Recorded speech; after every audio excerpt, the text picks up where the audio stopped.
Hello, everybody. I'm Hondo Carpenter, your Las Vegas Raiders beat writer for Sports Illustrated and the host of the Las Vegas Raiders Insider podcast, joined now by my assistant beat writer, and more importantly, my good friend, the great Zeke Trezevant. We literally just got out of practice tonight. It was indoors, a very light practice. Zeke, how you doing? Doing well, Hondo. How about yourself? Good. I think we had a lot of fun tonight at practice. We got a lot to talk about. But Zeke, before we get started, I want to read an email. And I thought it was a really good email, and my assistant sent it to me, and I want to address it. It's from Courtney A. Courtney says, Dear Mr. Carpenter, I love your coverage of the Raiders.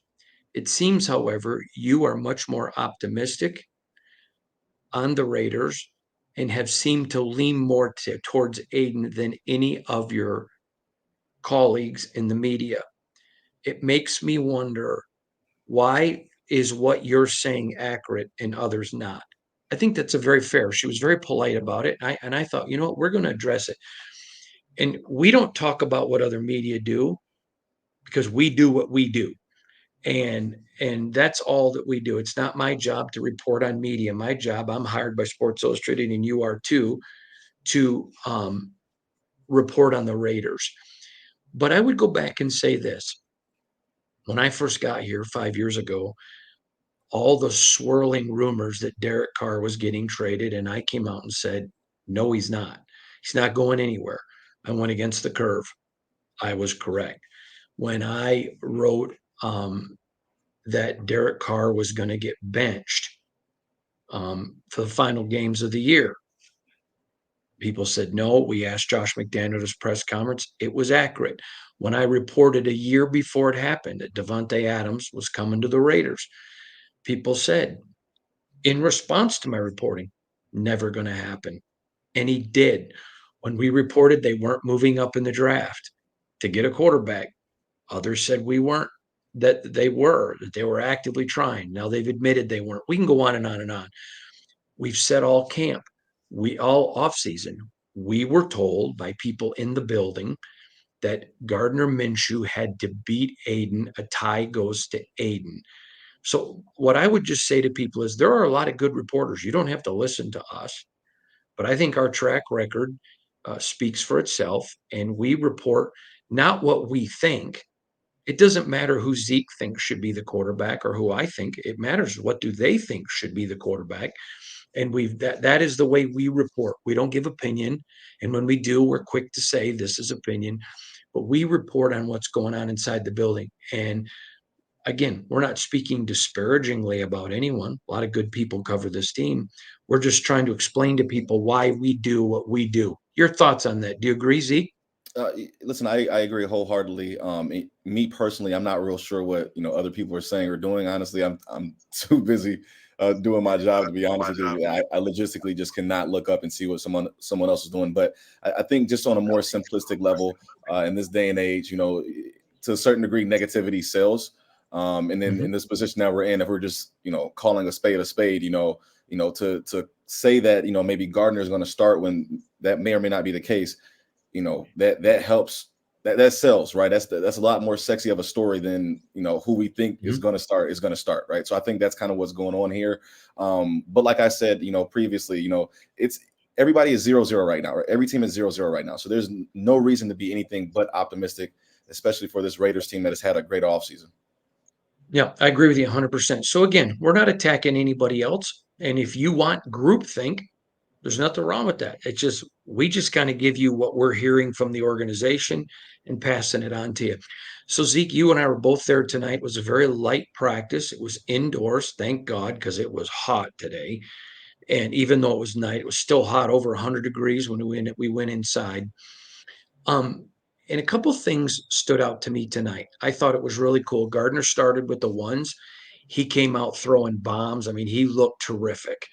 Um, Aiden came out looking terrific. There was one interesting play when Aiden was quarterbacking the 7-on-7s to start, and he had a terrific touchdown in the end zone, and the defensive back literally tackled his guy to get the PI and to keep it from a touchdown.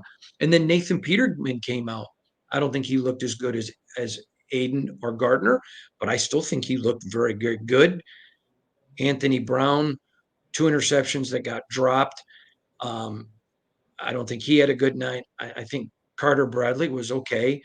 Overall, though, it's a two-dog race. We know that. We'll talk about those two. I thought both Gardner and Aiden had good nights tonight. I'd like to hear your thoughts.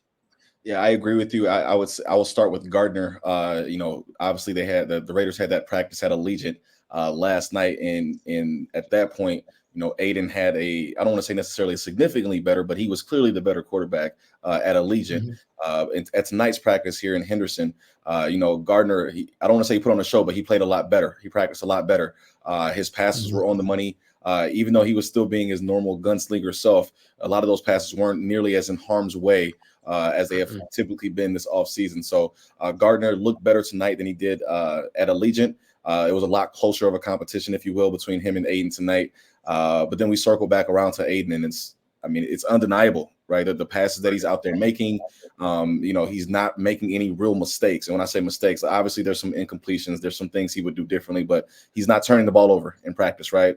And the passes that he's making, they're right on the money. I mean, he's throwing, if you want it in double coverage, he's giving to you in double coverage. If you want the slant route, the out route, whatever it is, every pass he's throwing. And I told you this, one-on-one. Last year there was some time, and he was a rookie, so it's understandable. But last year there were times where he would throw the ball and he was almost guessing, right? He was almost hoping that it would get there. What I've seen so far is that, as of right now, when he throws the rock, there's no guessing this time. He knows where it's going. He's on the money with it. So I've been impressed with Aiden. And I want to talk about Trey Tucker for a minute because he had a great OTA mini camp season. You and I saw it. I mean, he just caught everything. He looked fantastic. Had some drops in Costa Mesa. But the reason he's had some drops, had a couple drops tonight, but that's not the defining part of him. He's making more catches than he's ever made, and he's getting open. That's the story. He's getting open. I'm not worried right now about the drops because it's significantly better than last year. We're not pretending they're not there. They are, but I'm not worried about them, and I don't think they are either. I was speaking to a person tonight in the organization. Clearly they know there are drops, but they're not worried about it. And I don't think that's something Raider Nation should be worried about. What do you think of that? I agree. I think that, obviously he had his issues with drops last season. Trey Tucker did, but it seems like the drops, from what I've seen this offseason, a little bit different than the ones last year. Last year, they seemed like a lack of focus. From the ones that I saw tonight specifically, it seemed more of, I don't want to say a timing issue, but that's the easiest way to say it. It seems like him and Aiden were a tad bit off, or, he maybe was a step behind, or maybe had to slow down a time or two. So it's just, 99% of it is correct. It's that 1%. And that's leading to the drops this year. Whereas last year, it was pretty much all on Trey in terms of why he was dropping the ball. This year, I think it's more of a timing issue. So they're almost there, right? And like I said, like you said, right, he's getting open, and he's getting really open. And I think that's when you look back, you're like, wait, where's the defender at, right? So he's getting so open that you're really not worried about the drops per se, because he's less in the drops. There's not nearly as many as last year. And you can tell it's more of a getting everything down timing wise than anything else. Let's talk about Jakobi. I mean, he's clearly the best offensive player on this team. He's phenomenal. That guy can do every single thing on the football field other than maybe play the offensive line. He is so talented. He's a lot like Max Crosby. He makes every play, so you almost are like, it's Jakobi. But I predicted this. I think he's going to be an all-pro. Took a lot of heat for it. I stand by it. I think he is an absolute stud. I'd love your thoughts on Jakobi.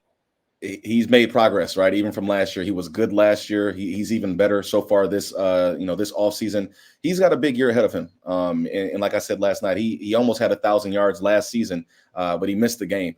I think with that game, he would have been pushing pretty close to that 1,000-yard mark. And then you got to think, for him to almost hit 1,000 yards and he's playing behind Davante Adams, what does that say, right? Like, think about how many more passes, how many more targets Davante got. I think Davante had 70 more targets last year than Jakobi had, and Jakobi still almost put up 1,000 yards. So this year, Jakobi looks even better. He looks more fluid. He looks stronger. And you saw in the preseason game, he caught balls on every level. right? He can do everything. He's almost a Swiss Army knife for the offense. So I think Luke Getsy is going to cook up some pretty nice things for him this season, and that's just going to open up so many more things for every other skill position on the offense. Because at the end of the day, Jakobi, he's gonna make the defenses work, right? So then, hey, you got your Brock Bowers, you got your Davantes, everyone else is going to be open as well. So big year coming for Jakobi. So I got asked today on a radio interview that I did because I was talking about Jakobi, and I'm old. You're not. I am. And I've done this for so long. Someone said to me, have I ever seen a wide receiver have as good of a camp as Jakobi has this year? And I've only one, Calvin Johnson. And I remember there was a camp with Calvin where anything that came his direction, he caught. I mean, it was sick. And it wasn't sick, it was healthy. That's Jakobi to me. I know he's different. He's not the same kind of receiver. I'm not saying he's Calvin Johnson, but what I am saying is he's performing at a level like that. He deserves all the praise, doesn't he? For sure. And I think the word you're looking for is dependable, right? Is you throw the Yes. ball Jakobi's way, he's coming down with it. I haven't seen many drops from him. And again, for the most part, he's been open as well, right? And it's almost like when you see the ball in the air and you see it's going to 16, you can almost look the other way because it's going to be a catch. So he's had a great offseason. He looks good out there. He looks confident. He looks fluid. And, it's going to be a big one for him for sure. You know this because we've talked about it before. I was raised by a dad who taught me to root for good people. I think what makes it even better that Jacoby's having this kind of camp is he's a great kid. I mean, he's just he is a quiet superstar. He is a superstar and just doesn't have to talk about it. I think that's what makes him even more special. Would you agree? Very likable person. Quiet is definitely the word, and productive, right? And the one thing I noticed about Jakobi last season, and I mean, obviously you were there. We saw these guys when it was during the highs and the lows, wins and losses, tough losses, a lot of them. And Jakobi he was always the same guy, very even keeled dude. Yeah. And you see, but the cool thing about it at the same time is that you see that fire in him when he hits the field, right? Again, not a very loud guy, but he still comes to play, and you have no other choice but to respect it. I want to ask you about DJ Turner. This kid is just having a terrific camp. Yeah, a big touchdown catch tonight, some other big catches, did some other things that have not yet been shown to the public, so we can't discuss them here. When he gets his hands on the ball, he just creates. He reminds me a lot of Steph Curry, creates his own shot. This young man creates his own opportunity. Man, he's having a good one, isn't he? 100%. And I was actually going to say something similar to what you said at the end of that, is that he's making the most out of his opportunities, right? And they're not going to be a whole lot because there's only one football and there's a lot of people that want their touches. But anytime he's had a shot, he's made the most of it. And he's going to be a pleasant surprise for Raider Nation this year and for the Raiders offense this year. He just adds another element to an offense that already has a ton of weapons on it. You and I tonight were standing next to each other and we saw Zeus take the ball and go between Andre James and Cody Whitehair. He's a power back. I have not seen the burst from him that I saw on that play, and he was gone. I mean, by Robert Spillane, gone. And no corner, no safety had a shot, a long touchdown run. This young man, when you go back and look at Georgia, where they ran by committee, then he comes here where Josh Jacobs carries a lot of the load. This guy's in his third year, but there is so much tread left on the tire. I don't think we even realize how good Zeus is going to be. What are your thoughts on Zeus? He's gonna be a good one this year. This offseason, he's slimmed down from what he's typically been while he's been in the league, and since he was in college, he was always more of a power back. He had a little bit of speed. Don't get me wrong, the speed was always there, but he's slimmed down this year, and you can see that the speed is there, is even more so than it was before, and he hasn't lost much power. So I think what you're going to see is a little bit of extra yards added on to his runs this year, especially once he hits the open field. He's gonna start breaking some longer ones off this year than what he did last year. So the sky is really the limit for Zeus, right? He really just has to keep on sticking his foot in the ground, finding the holes, hold on to the ball. He'll be all right. All right. I want to talk about two guys we've talked so much about, but you said it to me tonight. We keep talking about them because they keep doing it. We'll start Brock Bowers. He does everything on the football field. I think he could be a lineman. He just the way he does everything, his burst, his hands. I don't even think Raider Nation. I've been at every practice. I don't even think I realize. I don't think he realizes or the Raiders how good this kid can be. Special. Brock Bowers, man, it's you think and then you see him, you're like, and it's unbelievable, honestly, to a certain degree in terms of everything that he can do, and especially once he gets the ball in his hands. He moves almost like a receiver, to a certain degree, just in terms of how he can kind of get around the field. So you were right. The Raider in Raider Nation, they have no idea the limits in terms of what Brock Bowers can do and what he can do for the offense and other people on the offense. He's going to be one of those players for the offense that the defense has to know where he is on every play. It's going to be find Brock Bowers and go from there, right? Obviously, you got Davante, you got a lot of other people in the offense, don't get me wrong, but you're going to have to figure out where's Brock Bowers? Is he in the slot? Is he lined up outside? Is he a fullback? Where is he at? And then you're going to have to go from there. So I think as the Raiders progress throughout the season, expect to see more and more from Brock Bowers. But also, if I can say this, I think that is going to open up things for Michael Mayer as well. Wherever they decide to place him, you got to figure out what to do with that tight end duo. How awesome is it watching Mayer healthy? I mean, Brock Bowers will make a play, then they turn right around and you're like, was that Brock? No, it was Mayer. Mm-hmm. He's making them too, isn't he? Exactly. And again, it's because of all of the weapons that they have, right? They have so many different weapons that somebody on that offense should be open pretty much every play, or if not open, they should be in a favorable situation every play. So I'm expecting a big year from Michael Mayer. They're going to make sure that they incorporate him into the offense more and better than they did last season, especially with the additional weapons that they have. So a big year from him coming too. Zeke, this is an important question for me, at least. I want to ask you. I was talking today. I'm going to read you a text. I was actually texting with someone in the organization today, and they said something to me that I want to run by you. We were talking about the season and what are some keys to the Raiders. And this person said this to me, quote,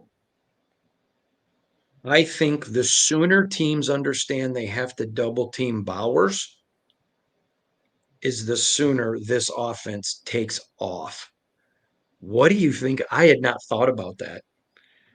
The sooner teams think they have to understand they're going to have to double team Bowers, it makes this offense better. That's a pretty big statement from Yeah. somebody in the organization. I'd love your thoughts.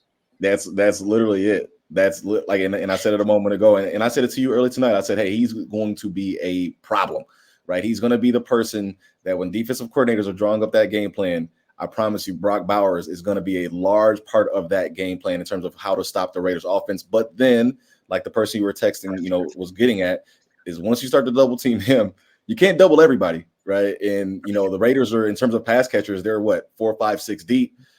Before you even really count the running back out the backfield. So yeah, Brock Bowers he's gonna put some stress on that on opposing defenses for sure. No matter if they leave him single covered or if they double team him, he's gonna impact the game. All right. So let's talk about the receiver position. Davante's making the team. You know that Jakobi's making the team. You know that Trey Tucker's making the team. You know DJ Turner and Christian Wilkerson are going to make the team. And Jalen Guyton. I think they're taking 6 receivers. And let me tell you, top to bottom, this is one of the elite receiving cores in the NFL. Let's talk about those 6 weapons. Yeah, so it's good, and this is what I'll say. I'll piggyback, but I'll take it, a little bit different of a direction if you don't mind. As great as those 6 receivers are, what that's going to do and who that's going to help out the most is Luke Getsy. He's going to be able to dial it up. He's going to because all of those 6 receivers, they do different things well. Most defenses are not 6 deep in terms of being able to cover 6 wide receivers. They're not. So that's going to put again a lot of stress, a lot of strain on opposing defenses. And we were talking to Guyton today, and he kind of spoke about where he fits in and trying to figure out where he fits in. And it just speaks to the problems that the Raiders offense is going to create because of how deep they are at wide receiver. And when you look at it, you got Trey Tucker and Jalen Guyton are just speedsters. Mhm. They're just speedsters. Then you got Davante and Jakobi, who we're not saying they're slow, but they're possession guys. I think Christian Wilkerson fits into possession guys. Mhm. And then DJ Turner is a possession speed guy. It's Exactly. just such a cornucopia of various talents. I mean, Luke Getzey has to get up and say his novenas in the morning because he's no longer in Chicago that had hardly any weapons. Yeah, yeah, he didn't really have so many weapons in Chicago, and definitely not as many as they have here in Las Vegas. So I know Getz is excited, and it's just going to open up the playbook for him and everything that he can do in terms of his play calling. So I think it's gonna be, it's gonna help everybody out, right? It's gonna help those receivers get more passes, get more open looks, get more catches, and it's gonna make Getsy's life a lot easier here in Las Vegas. So like you said, they have so much versatility at the receiver position. It's going to make things great for the Raiders offense. All right, let's talk about Cheddar Bob. For those of you that don't know, that's a reference to the movie 8 Mile, the Eminem movie. Who grew up in Detroit? An 8 Mile. I'm a native Michigander. I was born there, and Zeke's a native Michigander. He wasn't born there, but spent time there growing up.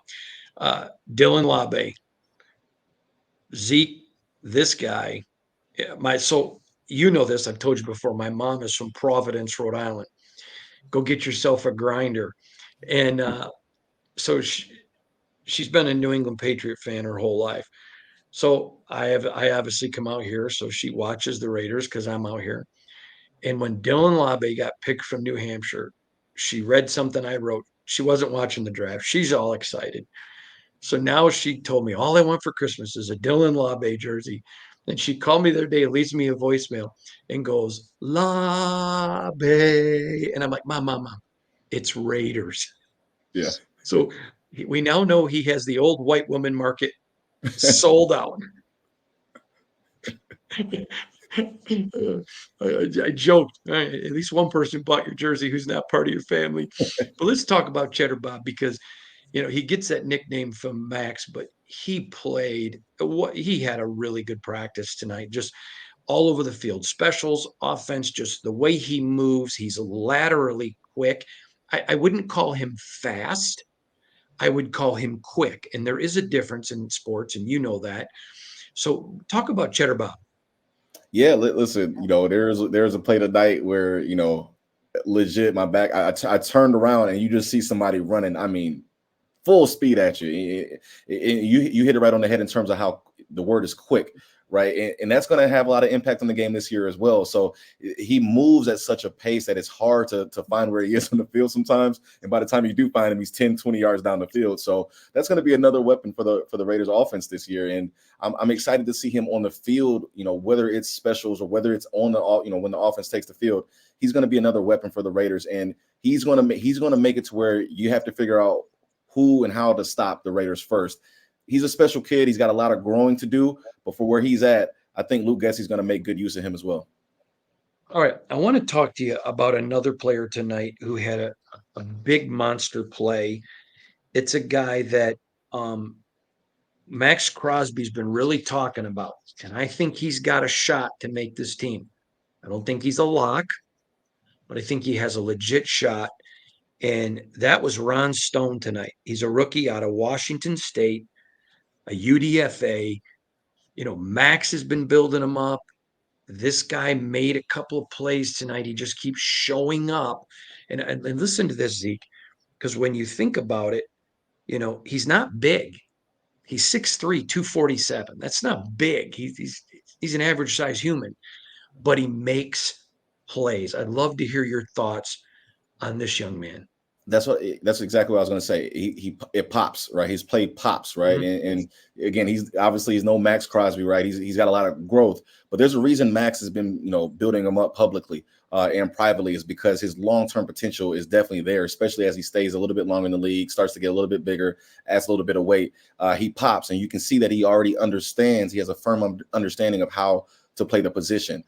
So his growth is going to be interesting to watch. Like you said, not necessarily the biggest guy out there, but that speaks to his skill set, right? He's not even the biggest guy out there, and he's still making plays. So I think his potential is definitely good long term. All right. A couple of things stood out to me tonight. There was the first major fight we've had in camp. There's a little skirmish, but not a fight. The rookie who's making a push to make this team, the UDFA center, Will Putnam, got a little bit of Richie Incognito in him. So he starts going at it with Robert Spillane. And Max Crosby's like, no, you don't go after one of my guys. Max jumps in, which probably wasn't the best considering he had hand surgery. He starts throwing haymakers, rips off Will Putnam's helmet. I thought it was a lot of fun. It wasn't anything that hurt the team. It wasn't a division. I just thought it was fun. I'd love your thoughts on the fight. Fun is you listen. It was very fun to watch. I feel like the because it was obviously against the ones because Spillane and Crosby were out there, but you saw how quickly the starting defense came. I mean, they swarmed. It was out. I mean, you looked up and the whole starting defensive team side of the team was just on them. So I like to see the camaraderie, right? Even though it was a teammate that they were fighting against, it was cool to see the camaraderie. I'll also say, for the center to do that and really just take on the whole defense by himself, that says a lot. That says a lot. So he's got a lot of heart to do that. But it showed the competitive nature of the team. It showed the bonding of this team. I did like the helmet throw from Max. Honestly, I took the helmet throw as Max's way of trying to protect the young man. I took it as he's taking his helmet off to let him realize who exactly he was going against. And Max threw his helmet off to the side, like, get out of here, young man. So tap the brakes, Rook. You're not at Clemson anymore. Yeah, like relax it was the vibe that I got. Like maybe if you see what's coming at you, you'll stop doing what you're doing. But it was good just to kind of see that. It, like you said, it wasn't a negative fight by any means. I felt like it might have made them come a little bit closer, if anything. Now, the only thing I thought that was better than the fight, but as soon as the fight was over, because for people that have never been to practice, they play music. And the moment the fight is over, all of the music changed. This is the songs they played for the rest of practice in order. Barney, I Love You, You Love Me. Sesame Street, sung by Elmo. Baby Shark. Mickey Mouse Clubhouse. SpongeBob. Dora. And then that one song with the fake Cinderella, she makes everything ice. Was it Let It Go? Yeah, Let It Go. I don't remember the name of the movie, but it was basically a Cinderella with snow. Cinderella with snow. So there you go. Let It Go. Yeah, let it go. Let it go. Yeah. Is that not quintessential Antonio Pierce or what? Yeah, it definitely is, but it also speaks to that's how much the competitive vibe has been around here that they're like they had to start playing music to like get these guys to relax. Like everybody needs to take a chill pill, basically. So maybe we play a little bit lighthearted music, everybody else would relax. So yes, it shows that he has a pulse on the team and their emotions for sure. Here's the best part. I thought this was the best part. Is he had them have that? They had to have that music on hand. Oh yeah, so ready to go. He's got to be like, that's our fight music. That's it. When it happens, this is what you play. Yes, sir. Oh my gosh. All right. So I'm going to ask your opinion first. You saw tonight's practice, and coming into it, we have said all offseason, Gardner Minshew has to beat out Aiden O'Connell. A tie goes to Aiden. It's been neck and neck. I thought last night both quarterbacks were good, but I thought Aiden was better. Where do you think it stands tonight? Do you think Aiden was better? Do you think Minshew was? So it's maybe tighter. I don't think it's settled. I think a lot could happen Saturday against Dallas to change it. I don't think it's settled, but I want to hear you first. Who do you think had the better night? In terms of who had the better night tonight specifically, I still think that Aiden had the better night. It wasn't by as much as he had a better night last night at Allegiant, but I do still think that Aiden had the better night. But it was neck and neck tonight. It really was. Last night, I don't think it was as neck and neck. So in terms of where they are and where they stand, in my opinion, and what I think is going to happen, I do think when they announce it, I do think it's going to come down to them starting Aiden. Now that doesn't mean that Gardner won't play this season, or he might not be a starter down the road this season. But in I terms don't of care where who they are, starts. I don't care who huh? starts. They're both going to play this year. Exactly. So yeah, I think in terms of where they are, I think Aiden is ahead right now, if you ask me. Yeah, I totally agree. And I want to make this point. I don't think Gardner did anything wrong tonight. I just think neither did Aiden. And Aiden had a couple of shots that weren't dropped, and had a couple of better throws than him. But I mean, we're parsing hairs here.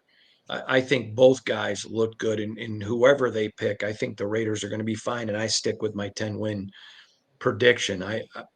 To me, you and I are 6-1, half dozen to the other. We like them both, but we just know the reality. It's not that we're favoring one. We just know we've been told all can't. I mean, we've been told all offseason. Ty goes to Aiden. You got to beat Aiden out. And that's the standard I think that we have to hold Gardner to. He has to beat him out. And I don't think he has yet. Doesn't mean he won't. It just means that he hasn't. Yeah. All right. Last thing. A couple days ago, Davante Adams tells us, yeah, I'd prefer not to play in the preseason, which Antonio Pierce made it clear down in Costa Mesa. If you're healthy, you're playing in the preseason. Last night after the practice at Allegiant, he was asked by our buddy Ed Graney from the Las Vegas Review-Journal. Davante said he would prefer not to play. What do you think? And he said, if you're healthy, you're playing. Dadgummit, Davante Adams was in street clothes today. Your thought? Listen, it's good. Hey, it's gonna be interesting. It's gonna be interesting to see what happens on Saturday when they play the Cowboys. Maybe Davante was hurt between last night and tonight. I don't know. Maybe I don't. I don't know. I don't know. Maybe something happened. So it's I'm an going to make a interesting big. thing. I'm going to make a big journalistic prediction. Okay. Okay. I expect Davante to probably not play Saturday. Go to church on Sunday. Get a touch, and be back ready to go on Monday.